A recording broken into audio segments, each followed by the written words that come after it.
ஆசை கோபம் களவு கொள்பவன் பேசத் தெரிந்த மிருகம். அன்பு நன்றி கருணை கொண்டவன் மனித வடிவில் தெய்வம்.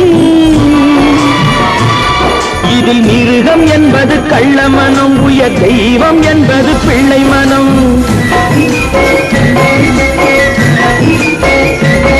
இந்த 6 கட்டளை அறிந்த மனது ஆண்டவன் வாழும் வெள்ளை மனம், ஆண்டவன் வாழும் வெள்ளை மனம். 6 மனமே 6, அந்த ஆண்டவன் கட்டளை 6.